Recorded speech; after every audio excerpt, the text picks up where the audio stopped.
Boa tarde mais uma vez. Obrigada, Sil. Primeiramente eu quero agradecer a Deus, a Jesus, aos nossos benfeitores amigos que aqui se encontram, nos recepcionando, nos amparando e nos dando todo o entendimento através da nossa doutrina, para que juntos possamos compartilhar o esclarecimento. Te agradecemos por tudo, Senhor, por esta sala, por cada pessoa que adentra para nos ajudar, nos ensinar o amor, nos ensinar a ter a paciência, a tolerância e principalmente respeitar a todos, assim como nós gostaríamos que fôssemos respeitados. Eu inicio com nosso livro Abrindo Portas Interiores, 14 de abril, que nos diz: é importante haver equilíbrio em toda situação, a qualquer tempo.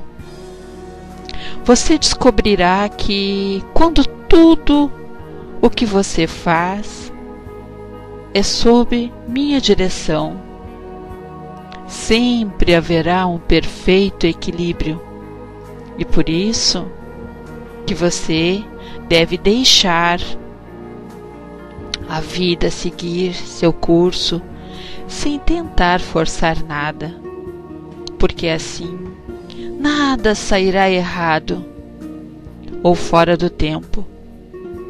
Isso não significa que você deva ficar sentado sem fazer nada, esperando que as coisas caiam do céu. Você tem que estar sempre alerta, com a consciência elevada, esperando que somente o melhor aconteça. Você tem que acreditar que tudo vai muito bem. Você tem que me servir com absoluta fé e confiança. Tem que acreditar, sem sombra de dúvida, que eu sou seu guia e companheiro constante. Você tem que saber que seus passos são guiados por mim, e só por mim. E assim, cada passo que você dá é firme e seguro, e tudo que você faz é feito com amor. Então essa é a nossa mensagem, para acalmar o nosso coração, a nossa mente, e que possamos nessa semana iniciar confiando, buscando o equilíbrio em todas as situações que nos encontramos. Como diz nosso Pai, eu sou seu guia e nada nos faltará. Quando realmente confiamos e acreditamos. Nosso estudo, a convivência na casa espírita, não é só na casa espírita, mas é a convivência no nosso dia a dia. Como é difícil conviver com outro ser. Ontem mesmo na sala Luz na Senda, nossa irmã Miriam falava sobre os animais, né?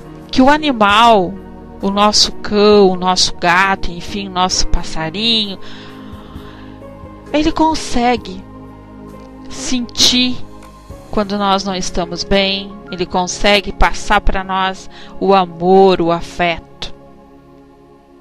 Eu observo, eu tenho 3 cachorros, um se chama o Nick, o Desk e o Rock. Um é bem preto, um é bem cremezinho assim, e o outro é malhadinho marrom com creme. Cada um tem sua forma de ser.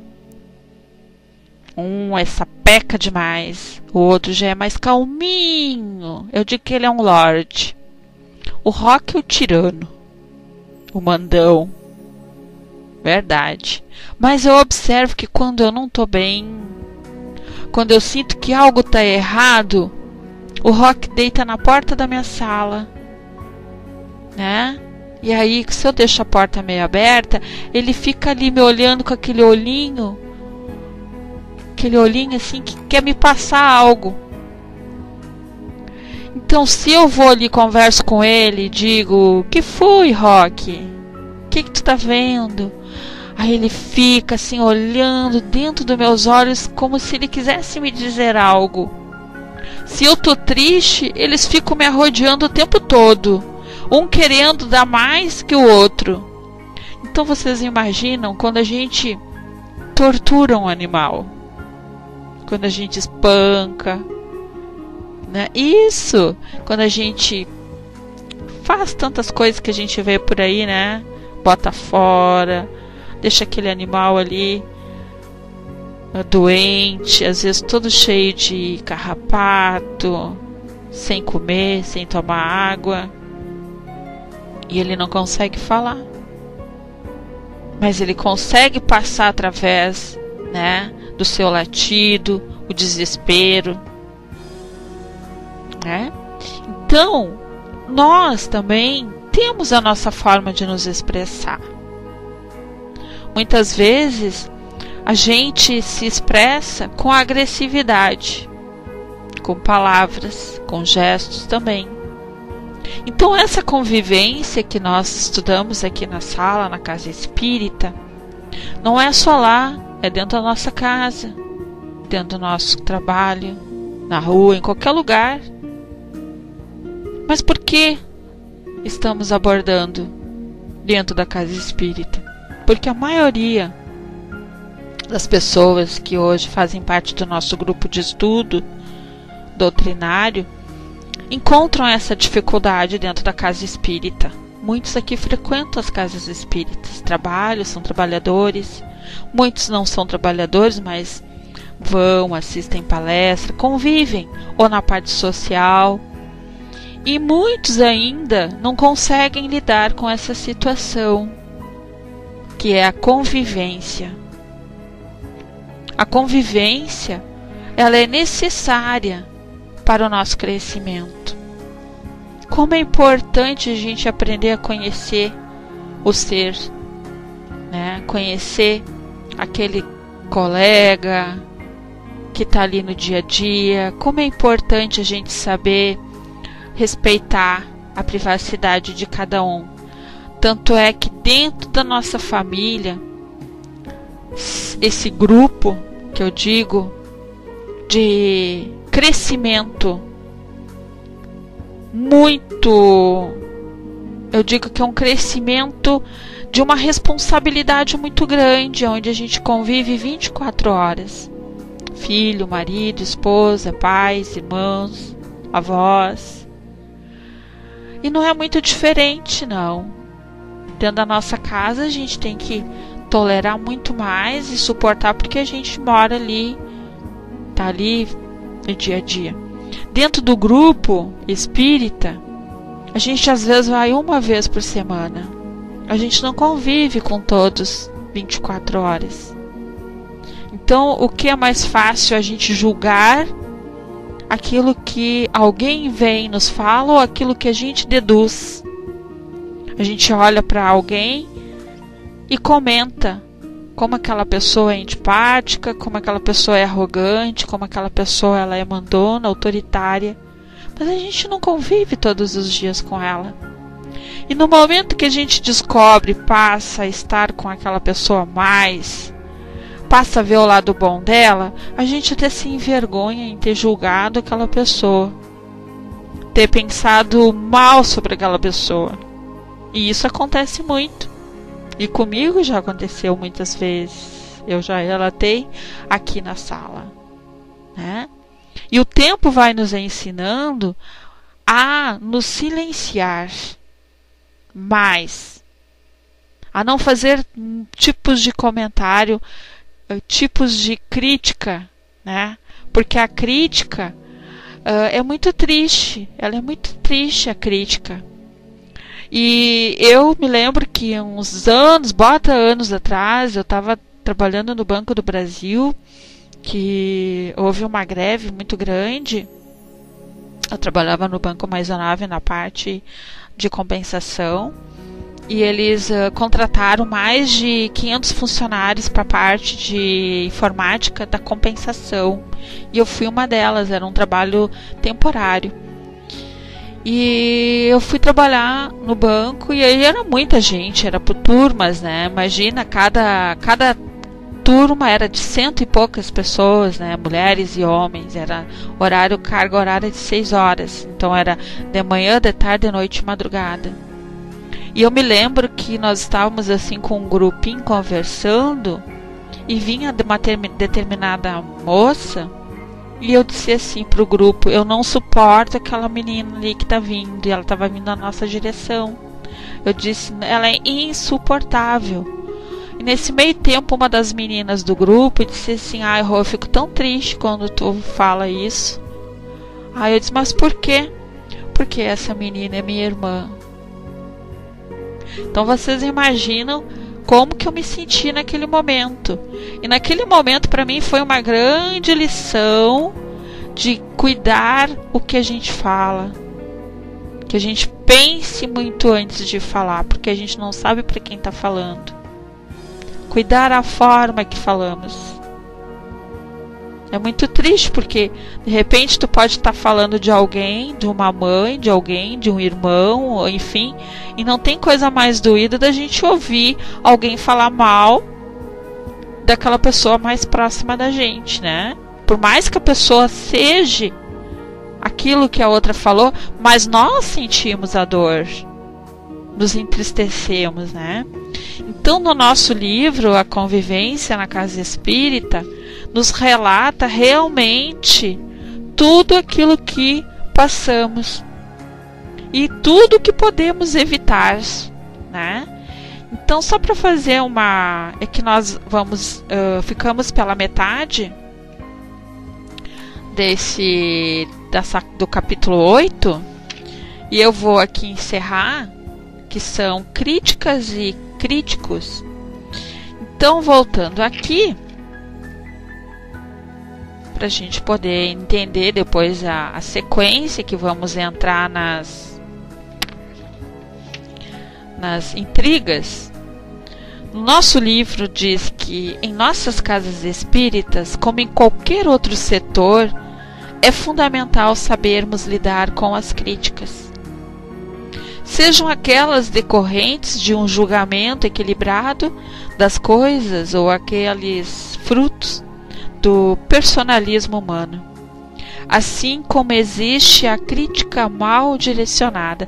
Foi o que eu coloquei aqui agora, né?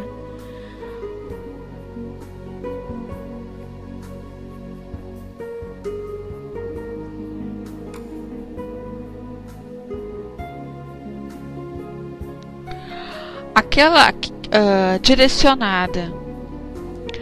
Assim como existe pessoas que não aceita, mas gosta de criticar. Não raras vezes ouve-se críticas ao presidente da casa, por sua falta de empenho, por não tomar certas atitudes ou mesmo por tomá-las erradamente. Mas é preciso, antes de ajuizarmos precipitadamente nosso pensamento, olhar o todo. Há companheiros valorosos ocupando líderes de direção, mas com seus limites naturais. Esse dirigente, no entanto, muitas vezes está buscando fazer o seu melhor. Neste caso, as possíveis críticas deveriam ser feitas para mostrar o que está faltando, seja ao conjunto da instituição ou uma parte dela. Mas a gente pode observar que aqueles que mais criticam são os que menos trabalham, são os que menos querem, os que não querem ajudar, que colocam defeitos, falam mal do amigo, do colega, não concordo com os estudos na casa, não concordo com a cor da cadeira. Eles colocam empecilho em tudo, defeito em tudo. Tem tempo para criticar. Mas eu acredito, sabe, que a gente também tem que saber tirar proveito desses irmãos. Proveito no sentido que essa crítica, ela serve de um alerta para nós também. Trabalhar a nossa paciência, a nossa tolerância, a trabalhar o nosso equilíbrio, vamos dizer assim, de não nos revoltarmos. O equilíbrio para saber administrar um grupo, saber administrar uns trabalhos mediúnicos da casa. Vocês imaginam se o diretor da casa fosse dar ouvidos a tudo e concordar com tudo, como que seria? O diretor da casa, ele tem sim por obrigação de escutar, mas não quer dizer que ele tenha que aceitar tudo que vem ao ouvido dele, porque vem muitas reclamações, né? As pessoas gostam mais de reclamar do que procurar ajudar. Então, a partir dessa análise, aquilo que podemos definir por uma crítica bem construída é justamente aquela que possui a capacidade de perceber a limitação das coisas sem se tornar depreciativa e personalista. Cada ser humano possui no patamar evolutivo e que se encontra certas limitações temporais e potencialidades crescentes. Da mesma forma, poderemos assim também enquadrar os trabalhos das nossas casas espíritas. Então, como que nós vamos ter um trabalho confiável, um trabalho movido pleno pelo amor, um trabalho com irmãos de luz, se eu não tenho a sensibilidade de ver que algo está errado no grupo? Se aquele irmão ou aquele grupo está revoltado, existe a maledicência, aquele grupo, né, que está reinando a discórdia, está ali falando mal do colega, está julgando, como que ele vai ter equilíbrio numa sala de trabalho? Como que ele vai dar um passe numa pessoa que chega até nós com problemas às vezes sérios, que tem, às vezes a gente até duvida que aquilo que está acontecendo com aquele irmão é possível. E são esses problemas que nos fortalece a seguir na doutrina, a respeitar o próximo. Porque a gente só pode respeitar aqueles irmãos que vão até a casa espírita quando a gente aprende a respeitar o nosso colega de trabalho na casa. Mesmo aquele irmão sendo rebelde, mesmo aquele irmão sendo fofoqueiro, aquele irmão invejoso, qual é o nosso dever? Como que nós vamos ensinar? Nós já falamos tanto aqui nos nossos estudos, no livro Aconteceu na Casa Espírita, demos exemplo, o que realmente nós vamos praticar? Abrir a porta e dizer: Sil, te retira da casa, tu não faz mais parte do grupo? Ou eu chamo a Sil e tento conversar com ela, passo o nome dela nos trabalhos, converso com aquele grupo de confiança da casa, da espiritualidade, que nós precisamos ajudar a Sil. Então esse amor, a nossa disciplina, nós buscamos nos estudos, e ali a casa é o momento que podemos praticar, colocar em prática o que estudamos. Nós só vamos crescer junto com a doutrina, junto com os nossos semelhantes, é estudando e praticando. Não é só escutar palestras, não é só estar na casa espírita ou aqui na sala virtual escutando a palestra que a gente vai aprender. Nós temos que também praticar. ler bons livros, buscar, pesquisar, analisar. Às vezes a gente ouve um livro de autoajuda que a gente escuta, ou lê uma conclusão dele no Face, ou alguém aqui na sala indica, ou na casa espírita, tá para vender, a gente olha e dá uma vontade de ler aquele livro. Com certeza nós estamos sendo intuídos pelo nosso amigo espiritual. Lê esse livro para aprender a ter paciência, tolerância, aprender a respeitar mais, se amar mais. Seja bem-vindo a todos, sintam-se à vontade, beijo fraterna.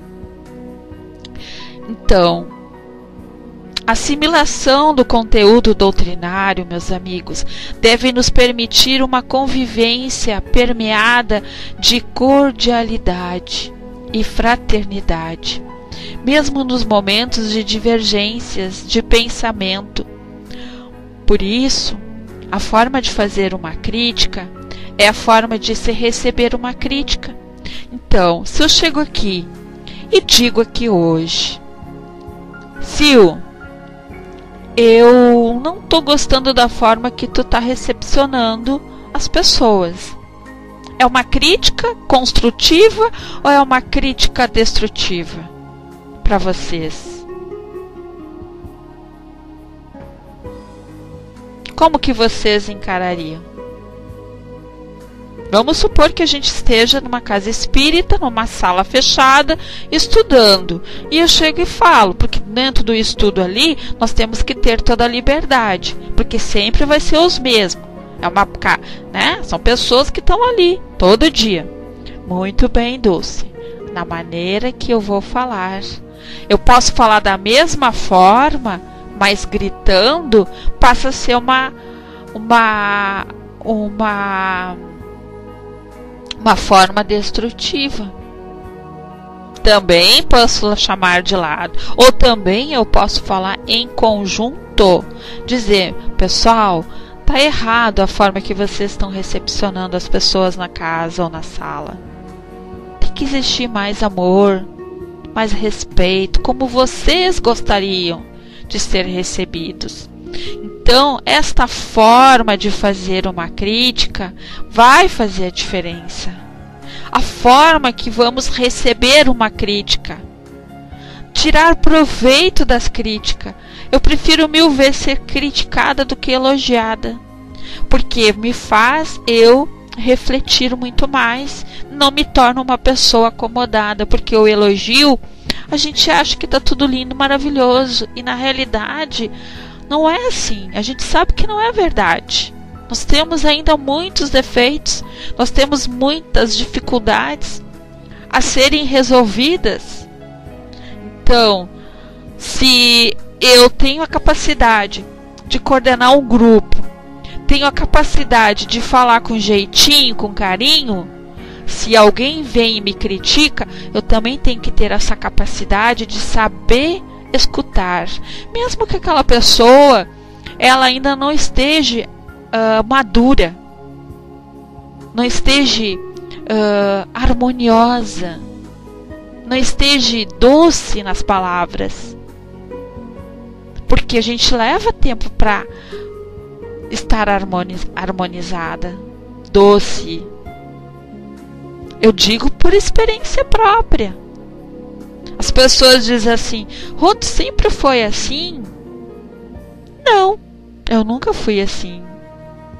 Alguns anos atrás, eu mandava, eu gritava, achava que tinha. E ainda eu luto contra isso. Eu posso ser hoje mandona, determinada, mas de uma forma mais doce e mais generosa. Eu posso chegar e dizer para alguém aqui da sala, chamar e conversar de uma forma amorosa e dizer a ela que eu não concordo da forma que ela está agindo. Eu, particularmente, não concordo. Porque realmente quem ama, quem quer ver a pessoa bem, ela nunca vai só passar a mão na cabeça da pessoa.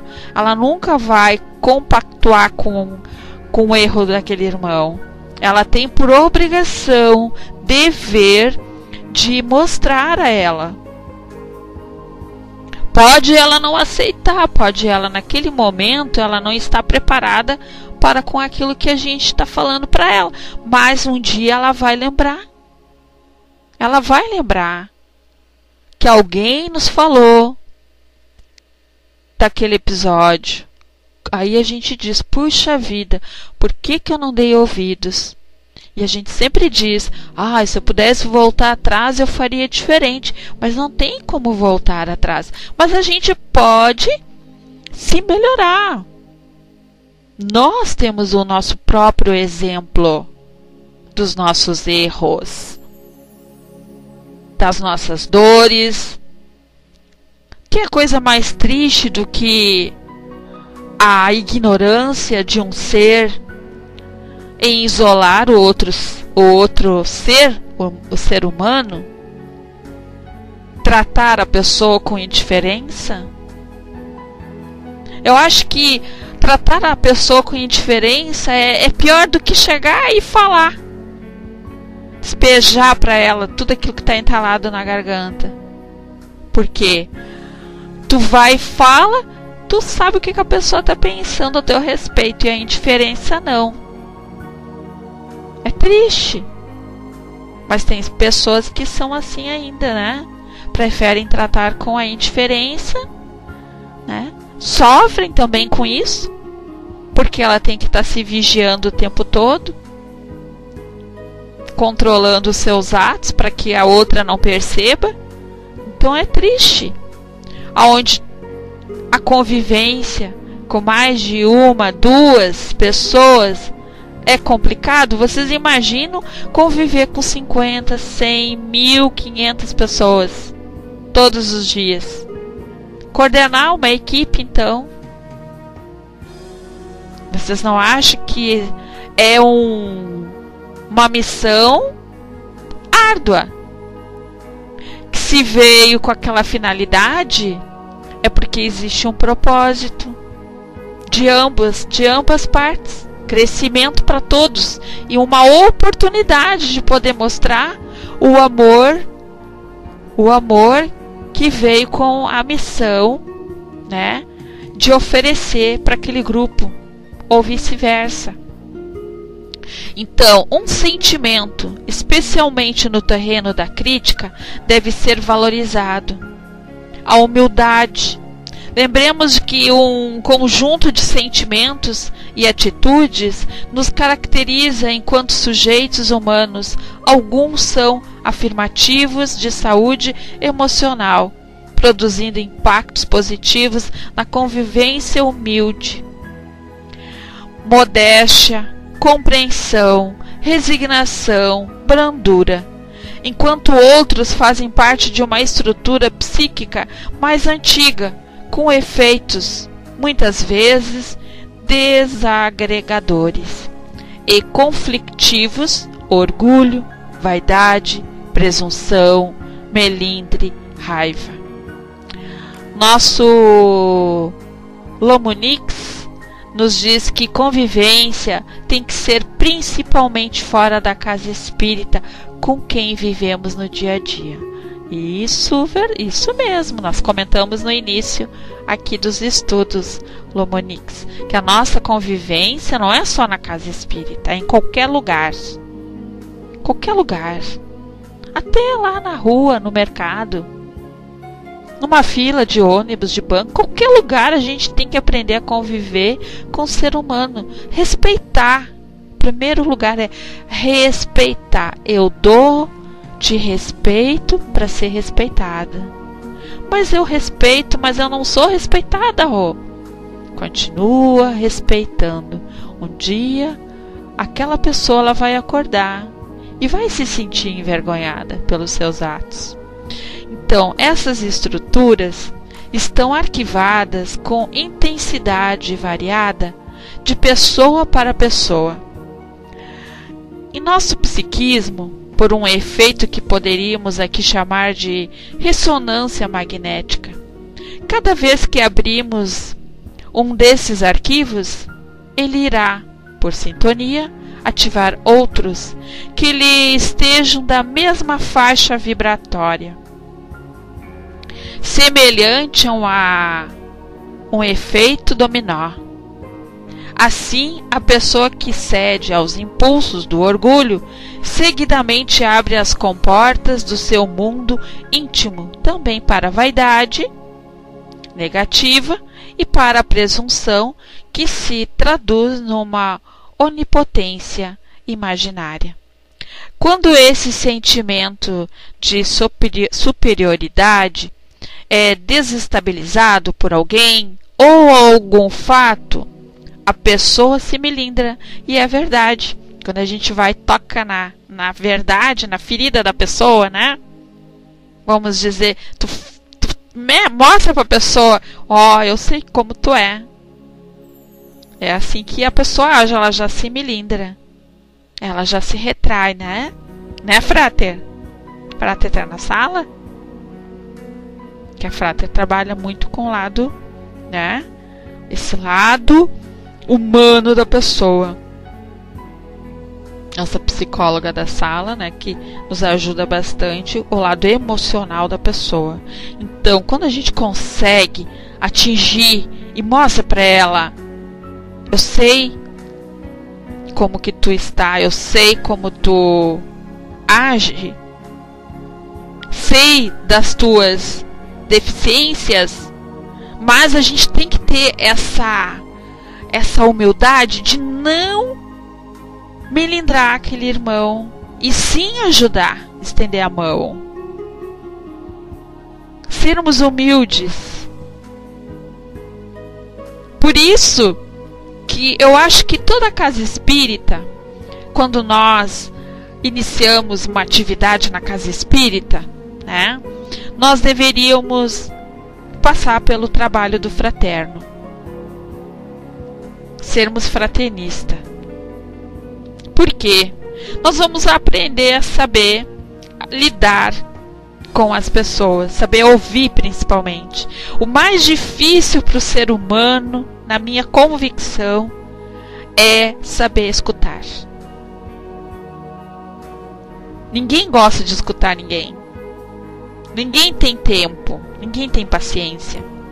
E esse trabalho dentro da casa espírita, fraterno, nos dá a oportunidade de conhecer a pessoa, ouvir os dramas daquela pessoa, analisar, imaginar e, com a humildade, mostrar para ela o que a doutrina oferece a ela, o que realmente ela foi buscar na casa espírita, o que ela pode receber na casa espírita. E se nós temos essa capacidade de mostrar para ela, nosso dever maior ainda é conosco de saber também buscar na doutrina a nossa reforma íntima, o nosso crescimento moral. Se eu tenho a capacidade de mostrar para ela o quanto ela pode mudar e melhorar, e dou o caminho para a pessoa, eu posso, então, o que está faltando? Para mim me tornar uma pessoa mais compreensiva, uma pessoa mais tolerante para com os colegas ou para com a família. Será que não está faltando mais atitude? A gente sempre quer saber por que eu tenho tanta dificuldade em aceitar, em perdoar. Por que eu tenho tanta dificuldade em me decepcionar? Como eu queria saber, como eu queria fazer uma regressão, queria passar num trabalho mediúnico para saber. Não precisamos ir muito longe. Olha dentro de si. Isso a gente traz na nossa bagagem. São as nossas conquistas nessa existência. Nós temos que trabalhar o nosso melhoramento, porque a gente já foi assim no passado e ainda trazemos lá no nosso subconsciente ainda essas sequelas. Nossa consciência nos avisa, é verdade, Sil, ou vai cometer de novo. Quantas vezes a gente ouve o nosso eu interior dizendo: tu vai fazer de novo isso, Sil? Tu vai cometer de novo esse ato? A gente acha, lá está a voz do meu sentimento gritando comigo, me alertando. E isso é o nosso eu interior nos acusando a nós mesmos. Porque quando nós não aceitamos a nossa mudança, a nossa reforma, nós duelamos com o nosso espírito.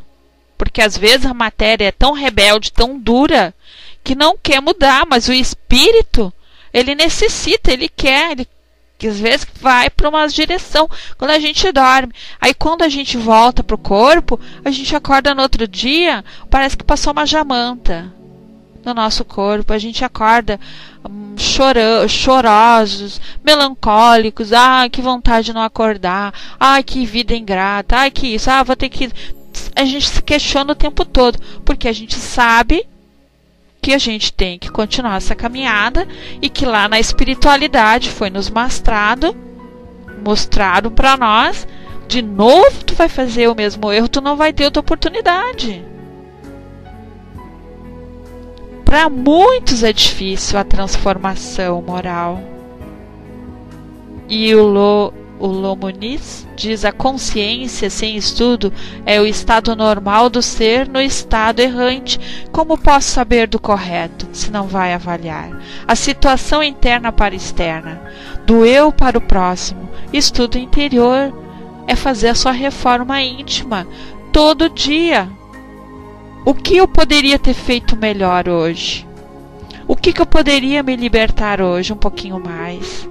Porque a nossa transformação moral, ela não é no estalar de dedos. Acordou, tá tudo mudado. Não. É pegar um carvão e transformar ele num diamante. E olha que esse diamante, ele não vai ficar lapidado como a gente gostaria. Mas o esforço da nossa transformação é que vai contar muito. E isso, a consciência inteligente, é o que? É a paciência que vamos praticar em forma de amor para com o próximo. Madre Teresa de Calcutá, o que ela fez? Largou tudo e foi essa consciência inteligente, com toda aquela paciência dela, transformando em cada coração endurecido o amor que ela tinha para oferecer, florindo, alimentando almas doentes com esperança, com a cura das suas enfermidades. Tirava, pedia daquele que tinha para dar para aquele que não tinha. Ela foi escolher morar em Calcutá, um lugar pobre. As pessoas morriam, ficavam jogadas ali pela rua, pelo chão, pelo pátio ali podre, ninguém fazia nada. Ficava dias, até quando começasse a feder, eles iam lá, recolhiam e jogavam num lugar. Então, muitas vezes a gente se acha tão dono de si, a gente se acha um intelectual, um médico, um doutor, porque tem estudo, tem um canudo. Mas se nós não tivermos o canudo do amor, o canudo do respeito para com o nosso próximo, de nada vai adiantar, porque todos vão ir para o mesmo lugar, né? Vamos ser colocados ali dentro de um caixão, não vamos levar o nosso canudo, mas podemos levar o que nós buscamos na doutrina, o nosso melhoramento, o conhecimento do nosso Pai, do nosso irmão Jesus e de todos esses benfeitores que também precisam do nosso crescimento para eles também crescerem junto. É uma escadinha. Eles crescem conforme aquele grupo que eles se forem enviados para ajudar a coordenar. Trabalhamos em conjunto.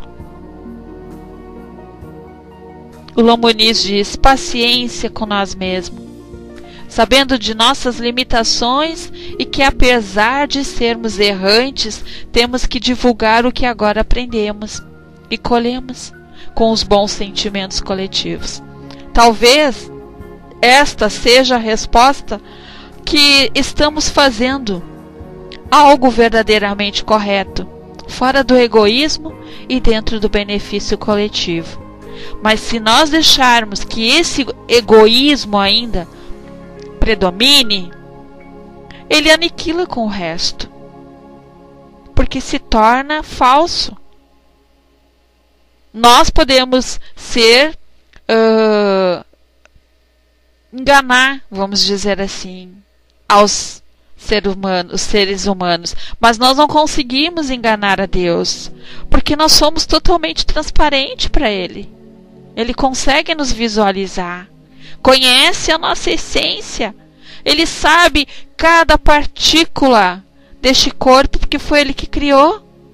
Ele sabe tudo sobre nós. E o bom, o maravilhoso, divino, que Ele sempre, sempre nos dá a oportunidade da nossa transformação moral. Então, o nosso processo de educação, conforme ensina o Espiritismo, deve nos conduzir permanentemente, de forma natural, ao trabalho dessas estruturas internas de sentimentos. Isso exige certa maturidade psicológica. E é verdade. Conforme nós vamos entendendo, nós vamos amadurecendo. Conforme o amadurecimento, nós vamos aceitando. E conforme essa aceitação, vem o respeito, a fraternidade, vem o amor, vem a compreensão, vem a paciência. É como pegar um bebezinho, nossos filhos, que a gente ensina desde pequenininho a serem independentes. E assim são todos aqueles que passam na nossa caminhada, dentro da casa espírita, aqui na sala virtual, no nosso trabalho, aquele que a gente se dispõe a ensinar, né? Cada vez que a gente coloca uma florzinha aqui na sala, eu mentalizo essa florzinha para aquele que ainda não consegue me aceitar, aquele que ainda me vê com outros olhos, né? Assim é dentro do nosso lar, quando a gente consegue conquistar aquele marido rebelde, aquela esposa que às vezes é meia, né, sem paciência, aquele filho que tem aquela idade mais crítica, que é a da, vamos dizer, aborrecência, né? Que é da adolescência, dos por quê isso. E a gente tem que ter uma sensibilidade, um amor, uma tolerância de saber esclarecer os porquês e saber dizer os nãos, porquê do não. E assim é dentro da nossa casa espírita, assim é aqui dentro da nossa sala. Então, eu fico imaginando, vocês já pararam para pensar que às vezes a gente está dentro de um grupo e a gente maltrata aquela colega, exclui ela do grupo, não convida ela para participar de nada, fala mal dela. Já parou para pensar se aquela pessoa que a gente está excluindo do nosso convívio foi a nossa mãe em outra vida? E se hoje ela veio assim mais à distância, veio naquela forma, talvez para nos mostrar o quanto ainda a gente faz essa discriminação como a gente ainda exclui pessoas do nosso convívio. Então nós temos que ficar atento que talvez aquela pessoa que a gente está excluindo pode ser um irmão, uma mãe, uma irmã, um filho. Já pararam para pensar que no momento que for revelado para nós o nosso desespero em saber que a gente excluiu um filho, baniu um filho da nossa vida, sem saber que ele foi um filho nosso em outra existência? E que às vezes é colocado daquela forma para que a gente saiba respeitar, ir lá, né, resgatar com aquela pessoa o amor, o afeto, o carinho, buscar aquela pessoa para a sociedade, fazer com que ela possa participar com aquele grupo. E muitas vezes a gente não valoriza isso, não. A gente exclui. Então, a opção pela humildade irá abrir outros arquivos internos: modéstia, compreensão, resignação, brandura. As críticas continuarão existindo, porque são naturais, mas certamente a forma de fazê-las e de recebê-las sofrerá significativa melhora, colaborando para o crescimento das pessoas e das instituições. E isso é importante. Se eu não estou satisfeito com a disciplina do grupo na casa, qual é o nosso dever? Reunir o grupo, dar oportunidade para que o grupo possa falar e expor os problemas. E eu tenho que saber escutar. Eu também tenho que saber falar. Aqui um exemplo da Sala Unidos. Nós temos as nossas arrobas, não é só essas meninas hoje aqui, tem muito mais. Nós nos reunimos sempre em PVT, né? E cada uma tem uma atividade na sala. Mas todas têm o livre-arbítrio e têm autonomia na sala. Se elas se reunirem aqui na sala e determinarem que o grupo todo acha que não podemos mais ter o batom na sala, tudo bem, então tá, vamos tirar o batom. Vocês querem assim, vamos fazer. Eu posso, como já aconteceu, elas queriam tirar o batom, eu expliquei a minha porquê que eu achava que não poderia tirar o batom, dei os motivos. E isso que a gente tem que fazer, a gente tem que dar os motivos, mostrar para a pessoa, ó, que vocês estão vendo por que tem isso. Mas se às vezes elas não, vamos tirar, então tá, então vamos tirar, para elas poderem ver, sentir a diferença do ter e não ter. E às vezes não prevalece só aquilo que a Rô fala, não pode ser. E antigamente eu não pensava assim, não. Mas de 2 anos para cá, o que a espiritualidade me cobrou? Tu tem uma missão com todos. Todos têm que crescer junto contigo. Como que o grupo vai crescer se tu não dá oportunidade para elas? Elas têm que ir para o MIC, elas têm que fazer prece, elas têm que fazer vibração, têm que estudar, elas têm que mostrar aquilo que elas estão aprendendo. Então, dentro de uma casa espírita é a mesma coisa. Delegar funções e confiar naquilo que foi delegado. Às vezes a gente acha, por saber fazer da nossa forma, a gente acha que as pessoas não vão fazer melhor do que nós. E estamos errados. O que importa é a forma que é feita. Se é com amor, com carinho, vai dar resultado. Agora, se a pessoa não demonstra responsabilidade, carinho, amor, a gente vai observar e vai ver isso de imediato. Então nós temos uma missão com o grupo. Não é só estar ali para trabalhar. Nós estamos no grupo para crescer juntos. Aquele que sabe mais tem por obrigação de ajudar aqueles que ainda não conseguem desenvolver as mesmas habilidades que o outro. E lembrando que ninguém é igual. Cada um tem o seu tempo, como disse a Sil. André disse, nós vamos errando e acertando. Nós podemos errar e acertar, mas com uma diferença. Não podemos esquecer da humildade.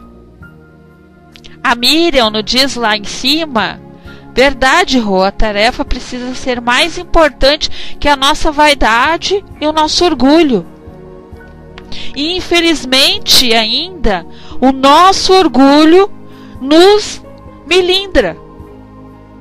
A gente já fica imaginando o que o outro vai falar se eu chegar ali na sala. Nós temos que aprender a bloquear esse nosso pensamento, de achar o que o outro vai pensar, achar o que o outro vai fazer.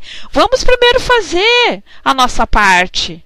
Depois a gente resolve o resto. Eu quero chegar ali na sala, participar, eu vou ir. Agora, depois se a Rô me chamar e a gente vai conversar. Eu vou fazer a minha parte. Tô ali pronta para trabalhar. Agora, se ela acha que eu não tô pronta para trabalhar, vai ser um problema dela. Então, nós temos que pensar assim, cada um faz a sua parte, né? E aí o nosso amigo ele colocou um texto enorme, né? Que ele diz, o próximo é uma oportunidade de amar aos que foram nossos inimigos. Porque ali naquele grupo também tem os nossos inimigos, os nossos desafetos. Nós temos uma missão de poder resgatar com eles, oferecer o nosso amor. Isso, colocar nossa sandalinha humilde e oferecer ao nosso semelhante a oportunidade. Ah, mas eu não consigo. Não preciso disso. Que triste quando a gente ouve, né? Porque ainda o orgulho predomina, o véu ainda está nos nossos olhos. Então, a opção pela humildade irá abrir outros arquivos internos, como a modéstia, a compreensão, resignação, brandura.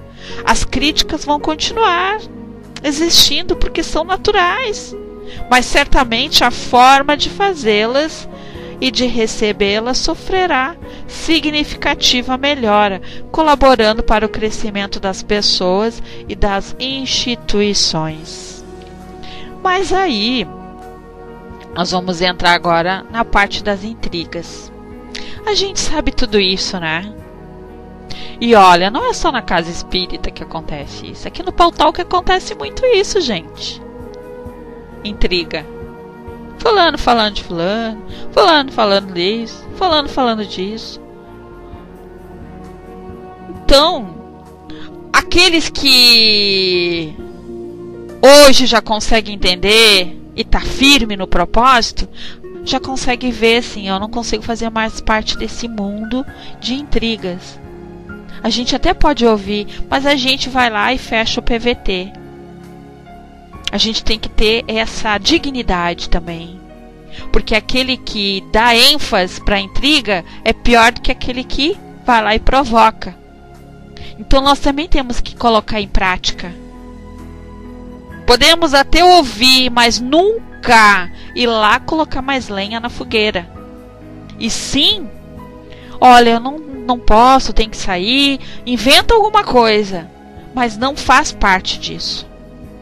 Porque nós criamos a nossa própria energia. Eu sempre digo, nós desconhecemos o invisível. E se eu começo a abrir essas portas e convido essas pessoas a ficar no meu ouvido, o que eu vou criar em volta de mim? Eu vou criar energias negativas. Pois é, será, Wagner? Quer dizer, tu diz comentários fraternos, é o que eles dizem. Não, gente está fazendo um comentário aqui fraternal do fulano. Quer dizer, para não dizer que é intriga, né? Para não dizer que é maledicência.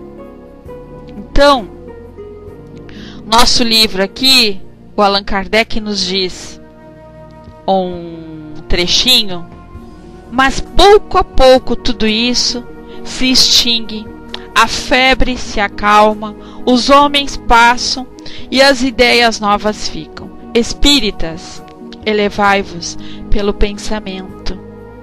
Olhai 20 anos para frente e o presente não vos inquietará. Allan Kardec, Falsos Irmãos e Amigos Inábeis, Revista Espírita, março de 1863. Então, nós temos que aprender a olhar para frente. Se eu não posso resolver aquilo que está lá atrás, deixa ali guardado numa gaveta. Deixa ali quietinho, que na hora certa eu vou estar muito bem preparada para poder resolver aquele problemão com aquele amigo, aquela trabalhadora. É fazer a nossa parte naquele momento sem olhar a quem. Então Kardec, ao tratar dos cismas em obras póstumas, foi claro ao afirmar: é, portanto, dever de todos os espíritas sinceros anular as manobras da intriga, que se possam urdir assim nos pequenos como nos grandes centros. As intrigas refletem questões pendentes, não suficientemente resolvidas, abrindo horizontes para discussões nos corredores das instituições. Não é só na casa espírita, não. Dentro do nosso trabalho é assim também. Fico nos cantos, falando mal do chefe, falando mal da colega. Olha ali, a fulana tá de caso com o chefe. Olha lá o fulano ganha mais do que eu, trocou de carro. Como isso acontece, né? Representam uma forma de não enfrentar diretamente determinado problema, caminhando pela transversal, de forma a se instigar novos conflitos e aversões. Kardec ponderou que os espíritas sinceros anulam as manobras de intrigas, buscando-se caminhos éticos para a equação dos problemas. A intriga, portanto, não é ética por ética. Entendemos princípios de valor universal, afirmativos da vida, e com forte impacto positivo sobre as relações sociais. No dizer do filósofo contemporâneo Luke Ferry, a compaixão, a benevolência e a solicitude para com os outros, até mesmo para com todas as formas de vida, deve ser a regra ética de nosso comportamento. Disso, no entanto, não se deve presumir que as pessoas ficarão caladas e passivas diante de certas circunstâncias que julgam equivocadas. O Evangelho segundo o Espiritismo, em seu capítulo 10, item 20, lemos: o erro está no fazer-se que a observação redunde em detrimento do próximo, desacreditando-o sem necessidade na opinião geral. Igualmente, repreensível seria fazê-lo alguém apenas para dar expansão a um sentimento de malevolência e a satisfação de apanhar os outros em falta. No pano de fundo das intrigas, meus amados, há um possível sentimento de malevolência. Quando se discute a problemática das intrigas, se está abarcando um universo de relações que envolvem indivíduos que já possuem uma boa dose de esclarecimento sobre a vida e as leis naturais. Mas o que eu observo é que muitas pessoas, muitos trabalhadores que dizem assim, bate a mão no peito. Eu nasci em berço espírita. Eu tenho 40, 50 anos de espiritismo. Mas a maledicência corre solta. E como é triste. Já presenciei várias pessoas assim. E aí, como agir quando a gente ouve alguém? Faz questão de dizer que nasceu em berço espírita, mas ainda fala mal do colega. Fala mal do palestrante. Fala mal da diretora. Fala mal do fulano. Não quero trabalhar com aquela criatura insuportável. Nossa, ela tem uma energia muito ruim. E aí, como agir? Será que eu vou continuar a jogar uns contra os outros? Aproveitando um vácuo para se autoafirmar? É como um indivíduo de baixa estatura que pretende serrar as pernas dos outros para se sentir maior. Imagina. Já que eu não posso ser alta, eu vou serrar as pernas, né? De vocês todos para me sentir maior do que vocês. Já pensaram nisso? Quando condutas como essa começam a se manifestar no centro espírita, abre-se espaço na psicosfera da instituição para fragilizar suas defesas espirituais. A partir disso, muitas outras influências podem se manifestar com o propósito de espalhar perturbação e desarmonia no grupo. O clima das relações pessoais fica bastante denso e vulnerável. Há sempre uma suspeita no ar. As pessoas sentem-se num ambiente de desconfiança. Os trabalhos no centro já não são mais os mesmos. O silêncio, a omissão ou a inoperância dos dirigentes diante de tal fato contribui ainda mais para aumentar o estado angustiante das relações, intrigas, representam redes mentais com poder perturbador, que se espalham até o momento em que alguns indivíduos mais conscientes resolvam, por princípio ético, acabar com esses elos. E a tolerância? Qual o seu limite, Rô? A tolerância. Será que tem limite? Pois é.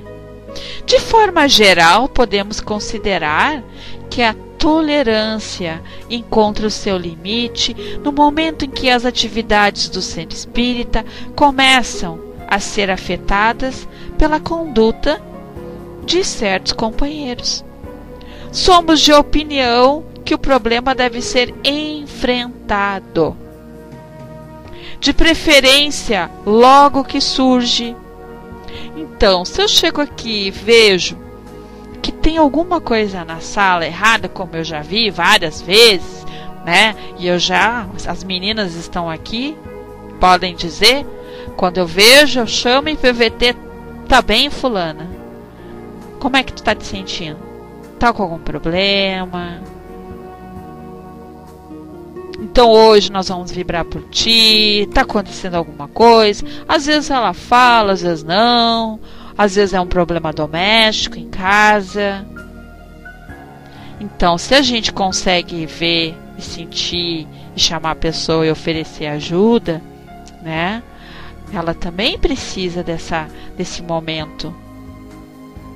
As pessoas também têm que ter essa sensibilidade, que não é porque nós estamos dentro da casa espírita que a gente é imune, que a gente é perfeita, que tudo é lindo, maravilhoso, mar de rosa. Não, a gente também tem os nossos problemas domésticos, também temos as nossas tristezas, as nossas, né, melancolia, também temos família, também às vezes temos problemas de doença e assim vai indo.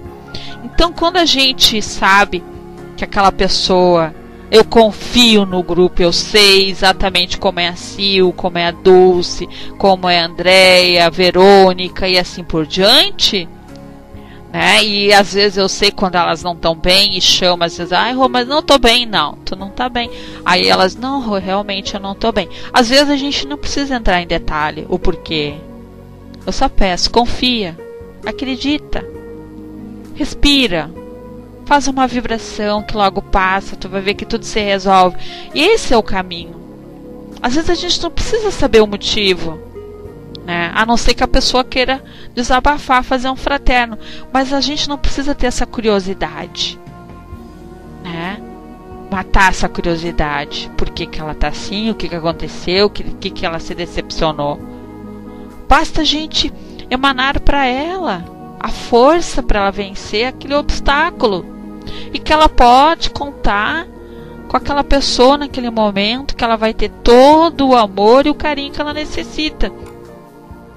Então isso também é uma forma de tolerância. Saber tolerar, saber respeitar o momento da pessoa, né? Então, como já dizia um antigo ditado popular, deve-se cortar o mal pela raiz, mas isso em nenhum momento implica na adoção de postura agressiva. Pelo contrário, compreendemos que justamente nessas circunstâncias que devemos aproximar ainda mais a ética cristã de nossas reflexões e atitudes. Então, meus amigos, em determinado momento, cedem aos impulsos das paixões, permitem-se influenciar pelas intrigas. Em Mateus capítulo 18 e 10, depois item 15, 21 e 22, há uma interessante orientação. Se contra vós ou contra a instituição errou vosso irmão, ide fazer-lhe sentir a falta em particular, a sós com ele. Se vós atender, tereis ganhado vosso irmão. O fracasso dos relacionamentos é uma boa parte. O vazio da comunicação, o diálogo fraterno, sem bloqueios, com ideias claras, num tom de voz segura, mas muita diferença. Faz muita diferença. Como nos comportamentos, ou quando nos comportamos, quando alguém nos vem falar negativamente de outra pessoa, percebemos que tal crítica possui um fundo de verdade e nos associamos a ela? Contrapomos a crítica buscando atenuar a situação? Endossamos as críticas e, na primeira oportunidade, repassamos para outras pessoas?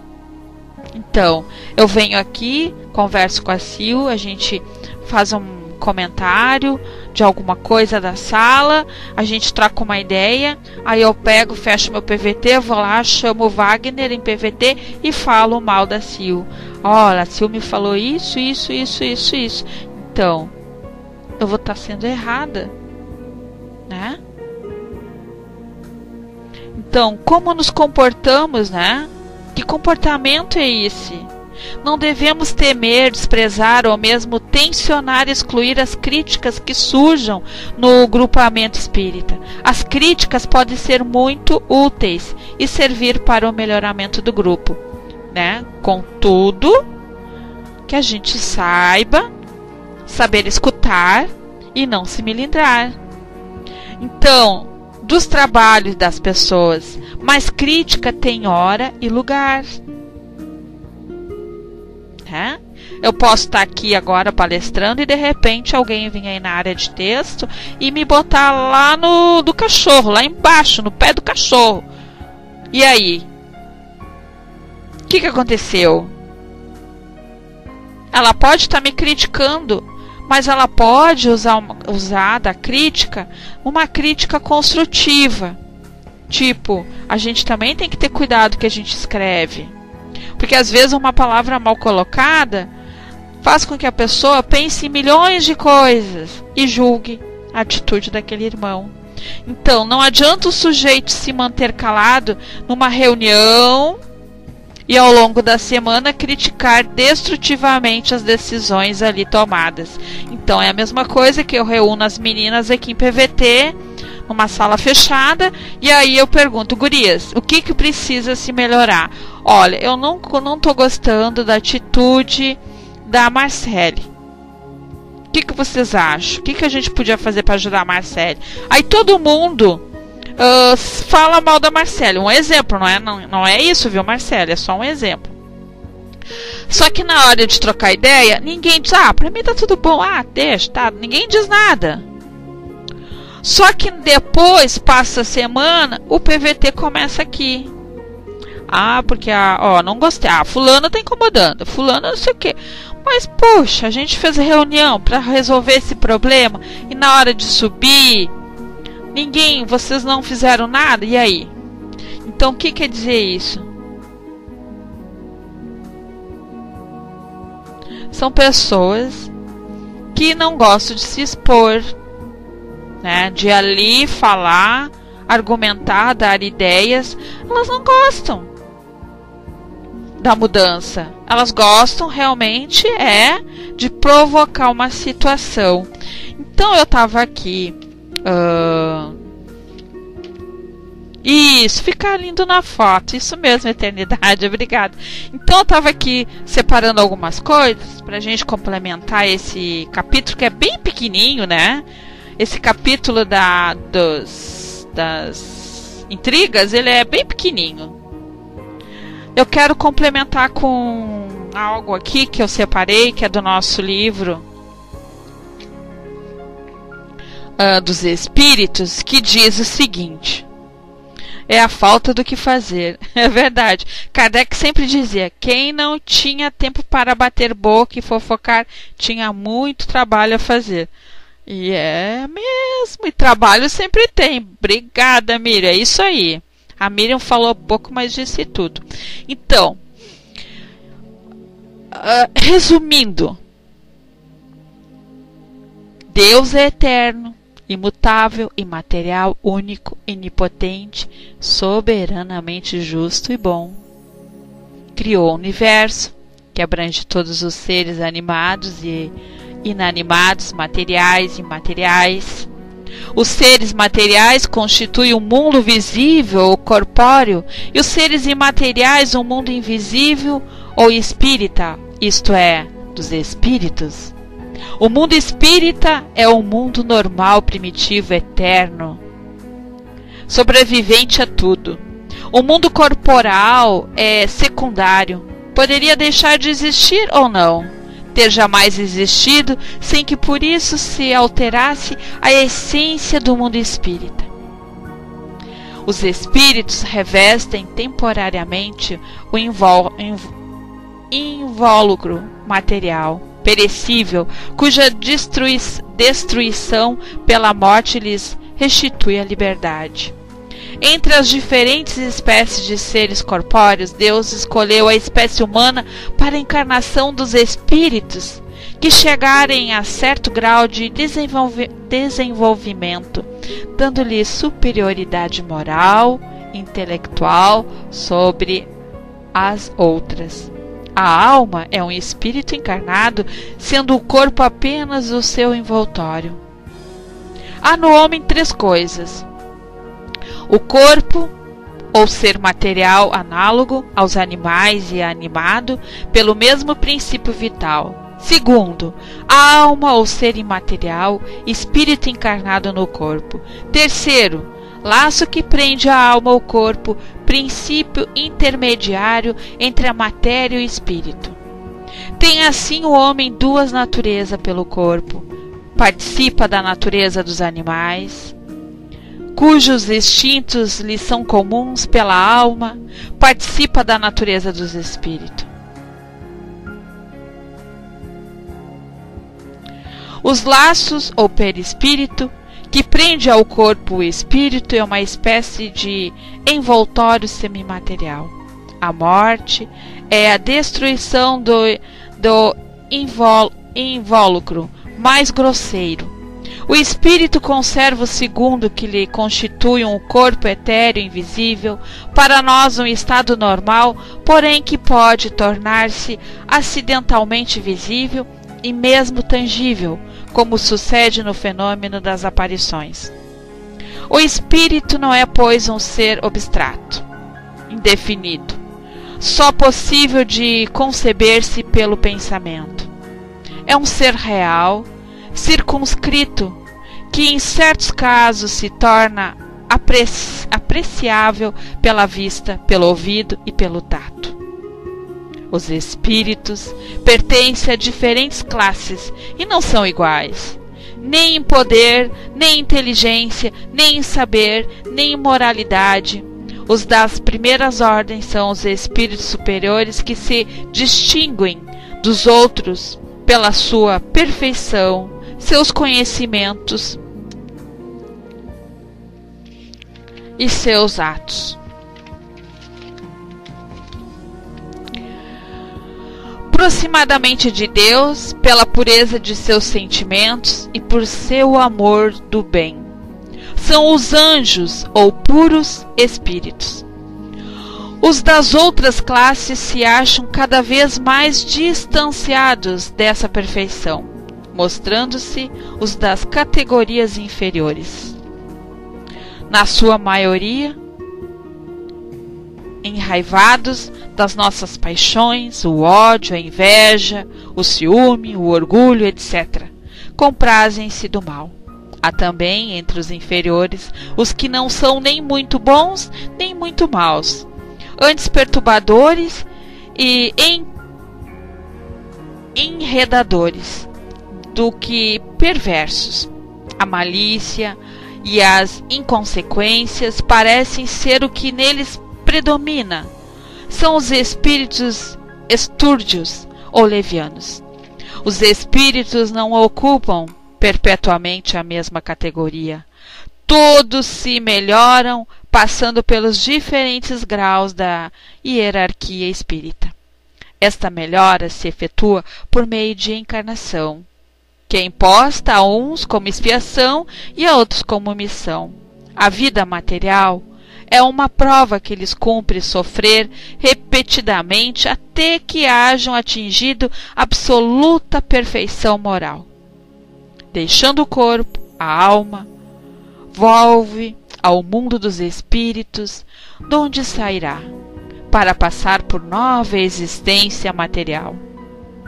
Após um lapso de tempo mais ou menos longo, durante o qual permanece em estado de espírito errante. Todo espírito que passar por muitas encarnações, segue-se de que todos nós temos tido muitas existências e que teremos ainda outras, mais ou menos aperfeiçoadas, quer na Terra, quer em outros mundos. A encarnação, queridos amigos, dos espíritos se dá sempre na espécie humana. Seria erro acreditar-se que a alma ou espírito possa encarnar no corpo de um animal. As diferentes existências corpóreas do espírito são sempre progressivas e nunca regressivas, mas a rapidez do seu progresso depende dos esforços que faça para chegar à perfeição. As qualidades da alma são as do espírito, que está encarnado em nós. Assim, o homem de bem e a encarnação de um bom espírito, o homem perverso, a de um espírito impuro. A alma possui sua individualidade antes de encarnar. Conserva-a depois de se haver separado do corpo. Na sua volta ao mundo dos espíritos, encontra ela todos aqueles que conhecera na terra, inclusive no virtual e nas casas espíritas. A todas as suas existências anteriores que lhe desenham na memória, com a lembrança de todo o bem e de todo o mal que fez. O espírito encarnado se acha sobre a influência da matéria. O homem que vence essa influência, pela elevação e depuração de sua alma, se aproxima dos bons espíritos, em cuja companhia um dia estará. Aquele que se deixa dominar pelas más paixões e põe todas as suas alegrias na satisfação dos apetites grosseiros, se aproxima dos espíritos impuros, dando preponderância à sua natureza animal. Os espíritos encarnados habitam os diferentes globos do universo.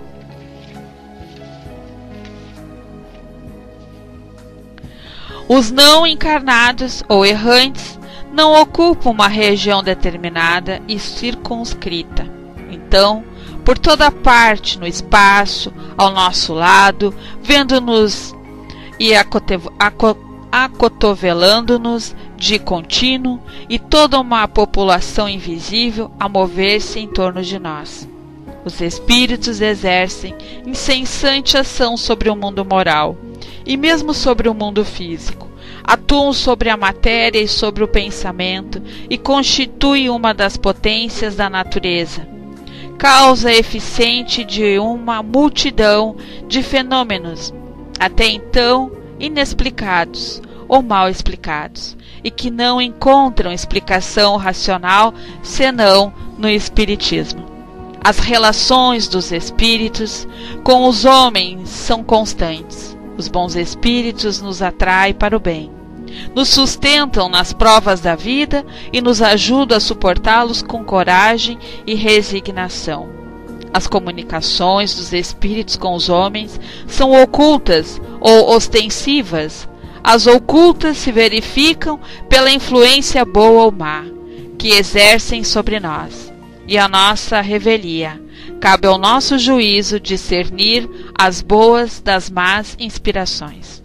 As comunicações ostensivas se dão por meio de escrita da palavra ou de outras manifestações materiais, quase sempre pelos médios que lhes servem de instrumentos.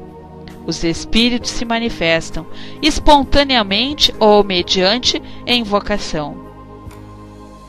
Podem invocar-se todos os espíritos, os que animaram homens obscuros como as das personagens mais ilustres, seja qual for a época e que tenha vivido, os de nossos parentes, amigos ou inimigos, obter-se deles por comunicações escritas ou verbais. Conselhos, informações sobre a situação em que se encontram no além, sobre o que pensam a nosso respeito, assim como as revelações que lhes sejam permitidas fazer-nos.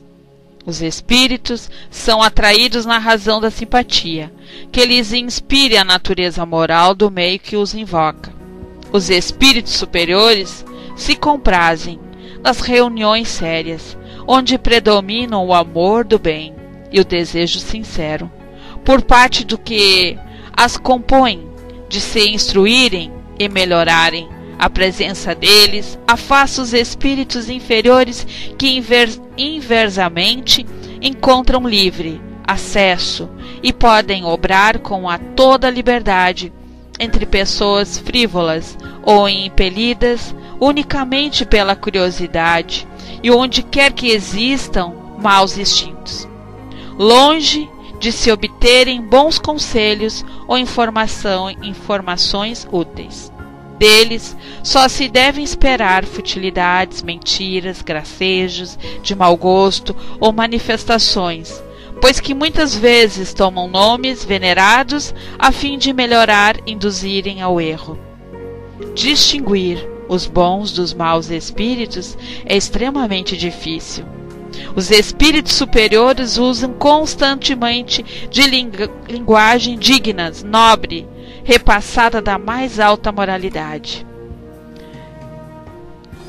escoimada de qualquer paixão inferior.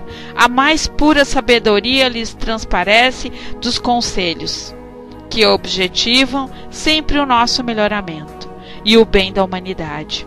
As dos espíritos inferiores, ao contrário, é inconsequente, amiúde, trivial e até grosseira.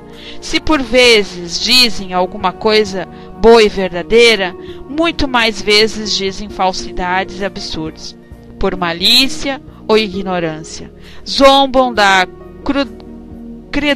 credulidade dos homens e se divertem à custa dos que os interrogam, lisonjeando-lhes a vaidade, alimentando-lhe os desejos,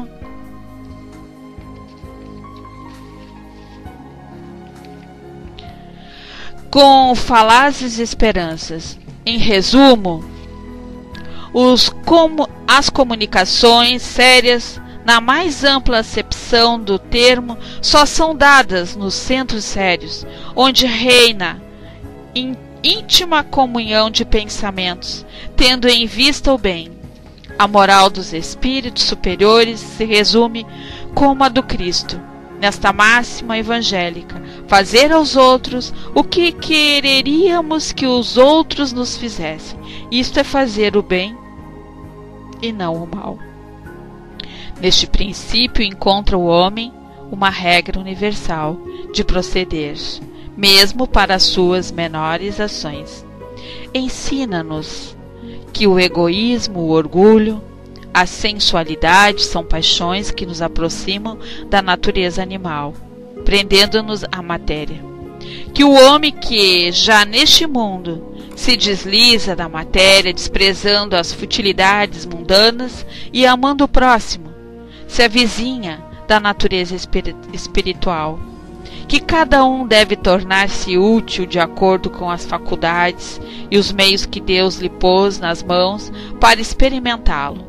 Que o forte, o poderoso, devem amparo e proteção ao fraco, porquanto transgride a lei de Deus. Aquele que abusa da força do poder para oprimir o seu semelhante, ensinam finalmente que no mundo dos espíritos nada, podendo estar oculto, hipócrita, será desmascarado e patenteados todas as suas torpezas, que a presença inevitável e de todos os instantes daqueles para com quem houvermos procedido mal constitui um dos castigos que nos estão reservados, que é o estado de inferioridade e superioridade dos espíritos. Correspondem apenas gozos desconhecidos na terra, mas ensinam também não haver faltas irremessíveis que a expiação não possa pagar. Meio de consegui-lo encontra o homem nas diferentes existências que lhe permite avançar conformemente aos seus desejos e esforços, na senda do progresso para a perfeição, que é o seu destino final. Livro dos Espíritos, Allan Kardec. Então, o que está faltando para nós? O que falta para nós? Coragem, determinação, respeito para consigo mesmo. Como disse a nossa Miriam, trabalhar mais, falar menos. O trabalho não precisa ser aquele que muitas pessoas dizem: eu não quero, nem Deus o livre, compromisso na casa espírita. Não precisamos estar dentro da casa espírita, é no nosso dia a dia. A convivência no dia a dia. Vai com Deus, Leonardo, e obrigada pela presença. É essa a nossa convivência. Convivência com o nosso próximo. Aceitar as pessoas como elas são. Essa é a mais difícil. Alguma dúvida, alguma pergunta? Ficou sem entendimento? Ficou no ar? Ficou perdido? Semana que vem nós vamos continuar aqui com o capítulo 10. Vamos falar sobre... Deixa eu ver aqui o título, só um pouquinho. Capítulo A Síndrome dos Melindres. E talvez a gente entre no ensaio sobre a tolerância. Aí nosso Luminis nos diz: não podemos comparar a esfera terrestre com a superior. O local que estamos predomina os maus sentimentos, pois quem está no umbral estaria em um local que predomina o bem. Que predomina o bem? O magnetismo que atraiu aqueles e aquela esfera seria incorreto? No planeta Terra seria o magnetismo a imperfeição ou perfeição? Sim, estamos caminhando ainda. Obrigada pelo texto. Bacana. Faz a gente pensar, né? Não é só pensar, é praticar. Bom, eu quero aqui encerrar então as minhas atividades com uma mensagem que eu separei aqui, que eu não estou conseguindo achar. Só um pouquinho, acho que eu achei agora. Para que a nossa Sil possa dar continuidade. Bom, eu hoje lá na Sala Maria de Nazaré, eu abri ao acaso aqui o livro do nosso Meditações Diárias, André Luiz, psicografado por Chico Xavier, que nos dá 10 sugestões para meditar antes da crítica. E eu acho que fecha nosso estudo com essa mensagem aqui, que foi, quando eu li lá hoje, eu disse, perfeito para os estudos de hoje, que maravilha. Então nos diz o primeiro: colocar-nos no lugar da pessoa acusada, pesquisando no íntimo quais seriam as nossas reações da mesma circunstância. Segundo, perguntar a nós mesmos o que já fizemos em favor da criatura em dificuldade para que ela não descesse de nível. Terceiro, reconhecer o grau de responsabilidade que nos comete no assunto em pauta. Quarto, observar o lado bom do irmão ou da irmã em lide, a fim de concluir se não temos mais razões para agradecer e louvar do que para aborrecer ou reprovar. Quinto, recorrer à memória e lembrar com sinceridade se já conseguimos vencer qualquer grande crise moral da existência sem o auxílio de alguém. Pois é. Sexto, verificar em sã consciência se temos efetivamente certeza da falta pela qual são apontados o companheiro ou a companheira em torno de quem somos convidados a emitir opinião. Sétimo, deduzir pelo estudo de nós próprios se possuímos suficientes recursos para corrigir sem ofender. Oitavo, examinar até que ponto a criatura acusada terá agido exclusivamente por si ou sob controle de domínio de obsessores, sejam eles encarnados ou desencarnados, com interesse na perturbação do ambiente em que vivemos. Nono, refletir da maneira pela qual estimamos ser tratados por nossos amigos quando entramos em erro.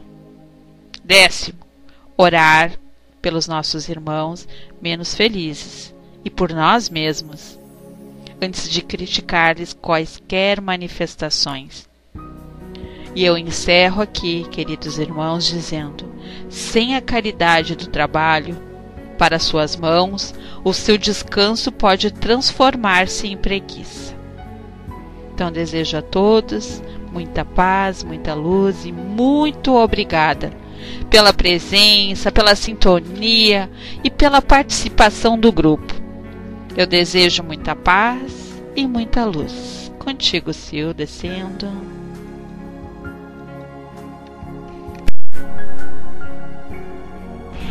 Olá, boa tarde a todos novamente, aos que eu não cumprimentei ainda. Rô, obrigada pelo estudo, foi maravilhoso. Com certeza sairemos daqui hoje mais esclarecidos e que possamos fazer grandes reflexões de tudo o que aprendemos aqui hoje. Muito bom mesmo. Então, sendo assim, agora vamos passar para um momento especial, dentro das vibrações, onde eu convido a nossa amiga Miriam para fazer as vibrações para nós. Quem desejar pode colocar os nomes das pessoas na área de texto ou até mesmo pensar na pessoa que estiver precisando. Então, Miriam, com você agora, passando.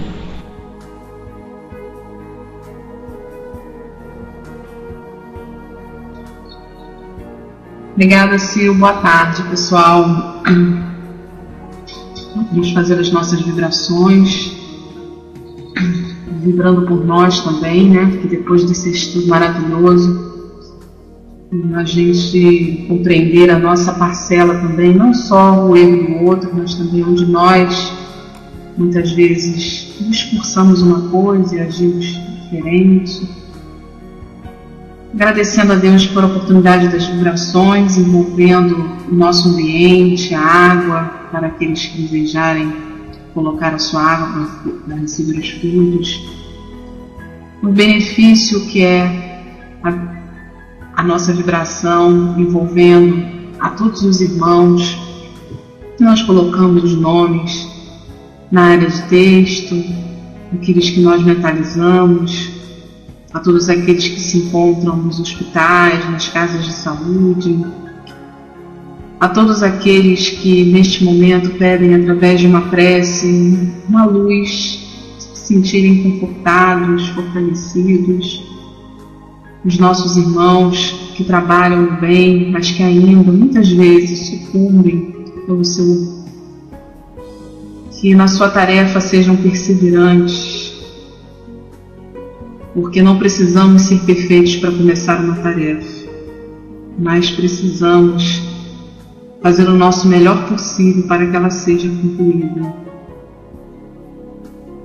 O Senhor, te pedimos também por todas as nações, especialmente as que estão em conflitos, lares, as famílias.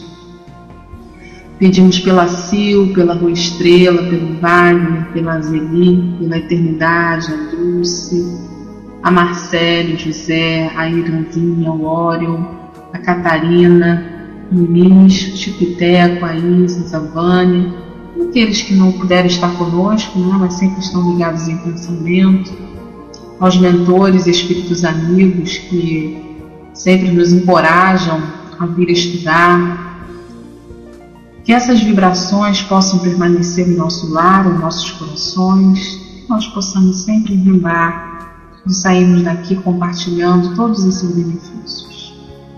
Envolva, Senhor, cada irmão em que ainda se compraz no mal, e que nós também saibamos que o maior mal que existe é aquele que ainda está dentro de nós. Assim seja. Liberando-se.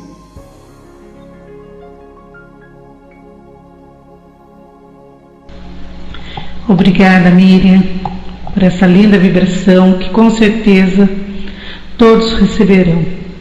Então, sendo assim agora, eu agradeço a todos pela presença, por esse estudo maravilhoso, onde tivemos aqui com amigos encarnados, com os nossos amigos desencarnados também, que estão aqui para aprender conosco. Agradeço a todos e convido a nossa amiga Dulce para fazer a nossa prece de encerramento e convido a todos para estar aqui conosco na próxima quinta, às 14h30. Então, um beijo a todos, passando Dulce.